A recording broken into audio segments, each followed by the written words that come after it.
இன்றைக்கி பிறந்த நாள் கொண்டாடுறோம், கல்யாண நாள் கொண்டாடுறவங்களுக்கு எல்லாருக்கும் கடவுள் ஆசீர்வாதம் இருக்கட்டும். என்னுடைய வாழ்த்துக்கள். வீடியோ பார்க்குறீங்க, கதை கேட்குறீங்க, ப்ளீஸ் சப்ஸ்கிரைப் பண்ணுங்கள். பெல் பட்டனை கிளிக் பண்ணுங்கள், ஷேர் பண்ணுங்கள், கமெண்ட் பண்ணுங்கள்.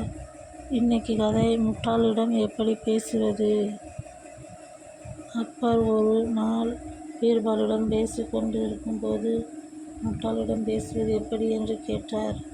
திடீரென்று இப்படி ஒரு கேள்வியை மன்னர் கேட்பார் என்று எதிர்பார்க்காத பீர்பால், அரசே, இதற்கான பதிலை நாளைக்கு கூறுகிறேன் என்றார். மறுநாள் காலை பீர்பால் டில்லிக்கு அருகிலுள்ள ஒரு கிராமத்துக்கு சென்ற ஒருவரிடம், நான் சொல்வது போல் செய்தால் 100 வெள்ளிக்காசுகள் தருகிறேன் என்றார். அவனும் சரி என்றான். உன்னை நான் இப்போது மன்னனின் அரண்மனைக்கு அழைத்துச் சென்று மன்னரிடம் அறிமுகம் செய்து வைப்பேன். உன்னிடம் மன்னர் சில கேள்விகளை கேட்பார். மன்னர் என்ன கேள்விகள் கேட்டால் நீ மௌனமாக நின்று கொண்டிருக்க வேண்டும் என்றார். இருவரும் மன்னரை பார்க்க புறப்பட்டனர். பின்னர் மன்னரிடம் அவனை அழைத்துச் சென்ற, அரசே, இவன் எனது உறவினன், படித்தவன், உலக அறிவு மிக்கவன். தாங்கள் என்ன கேள்விகள் கேட்டால் இவனால் உடனடியாக பதில் கூற முடியும் என்று கூறி அவனை மன்னரிடம் அறிமுகப்படுத்தி வைத்தார். முட்டாளிடம் சில சமயம் பேச நேரிட்டால் எப்படி நடந்து கொள்ள வேண்டும் என்று அவனிடம் கேட்டார். மன்னர் கேட்ட கேள்விகளுக்கு பதில் ஒன்றாமல் பேசாது பீர்பால் சொன்னபடி அவன் மௌனமாக நின்றிருந்தான். மன்னர் பல முறை கேட்டு அவன் பதில் கூறாது வாய் மூடி மௌனமாகவே இருந்தான். பீர்பாலிடம், என்ன, உங்கள் உறவினர் நான் பலமுறை கேட்டும் பதில் கூறாது மௌனம் சாதிக்கிறானே, நீங்கள் கூறியபடி இவன் அறிவாளியாக இருப்பான் என்று தெரியவில்லையே என்றார். உடனே பீர்பால், அரசே, தாங்கள் கேட்ட கேள்விக்குத்தான் பதில் கூறிவிட்டேனே என்றார். அக்பர், நான் கேட்ட கேள்விக்கு எங்கே பதில் கூறி நான் மௌனமாக நின்று கொண்டிருக்கிறான் என்றார். அதற்கு பீர்பால், சில சமயம் முட்டாளிடம் பேச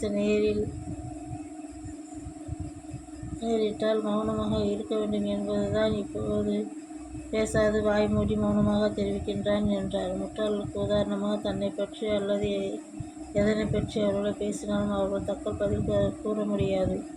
ஆகையால் அவளுடன் பேசாமல் இருப்பதே சிறந்தது என்பதை உணர்த்தியது. பீர்பாலின் அறிவை புகழ்த்தி பாராட்டினார் அக்பர்.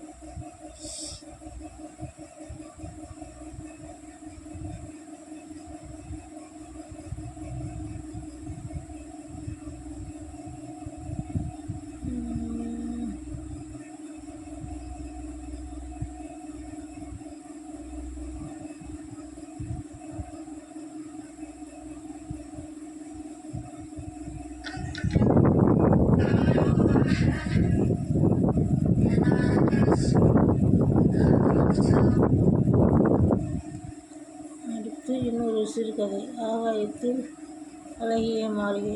அக்பர் ஒரு நாள் பீர்பாலிடம் பேசிக் கொண்டிருக்கும் பொழுது திடீரென்று பீர்பால் அவர்களை, எனக்கு ஆகாயத்தில் அழகிய மாளிகை ஒன்றை கட்ட வேண்டும் என்று ஆசைப்படுகிறேன். அதற்கான ஏற்பாடுகள் செய்ய முடியுமா என்று கேட்டார் அரசர்.